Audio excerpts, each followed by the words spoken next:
Hey guys, KJ here. This reset video is the last one before Season of the Drifter starts on the 5th of March. I am ecstatically waiting and I'm looking forward to the build up and finding out more about the Drifter and hopefully, possibly getting my hands on the Thorn or take it from the person who has it. So I'll be covering what's available this week, review this week's Bungie's update with noted Gambit changes, minor Sandbox update and my thoughts on the up and coming season. So let's get into it.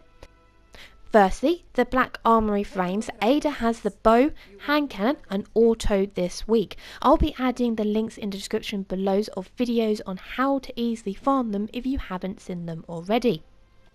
Within Eververse, Tess has the future perfect shell to purchase and that's what I did. And adding the Crimson Shader, it is now my very own Wrath of Machine shell in D2. Yay! Anyway.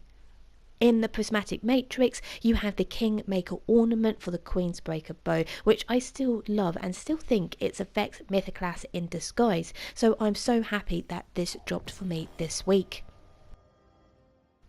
Flashpoint is located on Mercury with Escalation Protocol dropping the Sniper, and Nightfalls this week you have the Warden of Nothing, which drops the Warden Lord's hand cannon, Inverted Spire, which drops the Triomectica Ghost. Anyway, it's a pretty little ghost.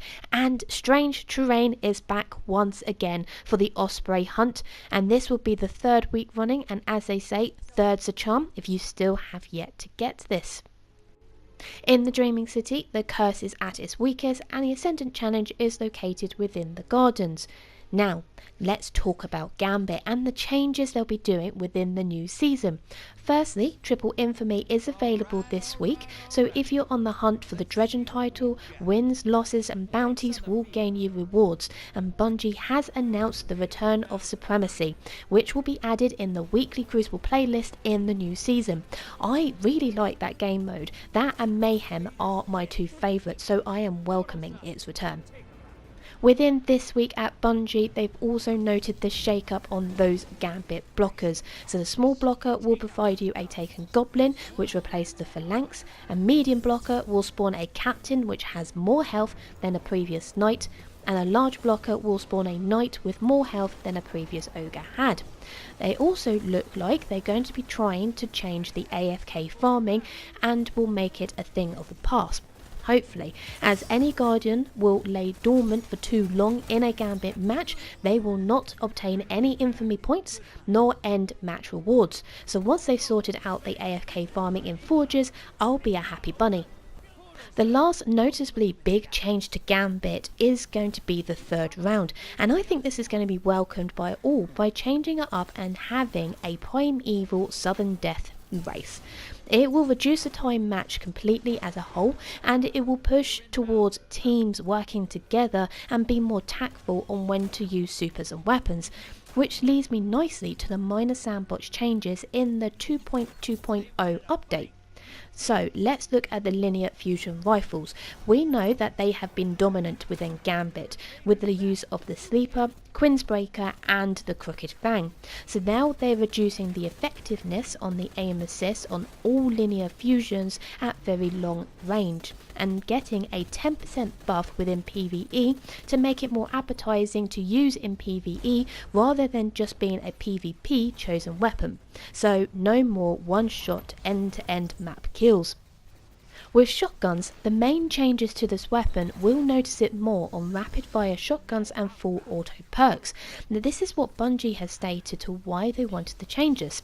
We're doing this for a few reasons, one of them being that full auto perks feel far too important to shotguns in PvE.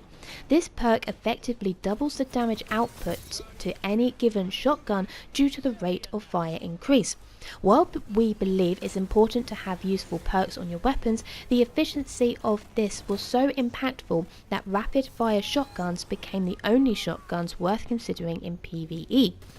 When following changes releases in Season of the Drifter, we hope you might be inspired to equip an aggressive shotgun or maybe even take a slug shotgun for a spin in a PvE activity. We also took the opportunity to slightly adjust shotguns for the Crucible. While shotguns will remain effective in the Crucible, we have toned down the range to which shotguns could secure a one-shot kill. So with the changes to shotguns, the Legend of Aqueous is excluded in this patch, but why would you want to change it? It's just a thing of beauty. They've also adjusted the one-eyed mask as it was too effective and always a choice with a Titan PvP setup. So therefore they've reduced the Mark of Vengeance duration from 15 to 8 seconds.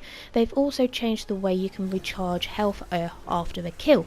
So before you can restore your health and an overshield refills over time, now health refills over time along with an overshield, giving other players hopefully a slight edge when encountering this Onion Head Titan. And Vengeance will no longer trigger for players who are in Super, as Bungie stated that this was making Supers far too potent. But with these Sandbox changes, it doesn't feel like a nerf, it actually feels like more of a balance, especially with shotguns in PvP. But let me know what you guys think in the comments below, and if you're welcoming these changes, or will you miss those linear fusion one-shot cross-map kills, because I cheekily will. Well, I hope this video has helped. If it has, then please let me know by hitting that like button, and don't forget to subscribe to the channel for further content. Anyway, that is it from me, so take care guys, bye bye.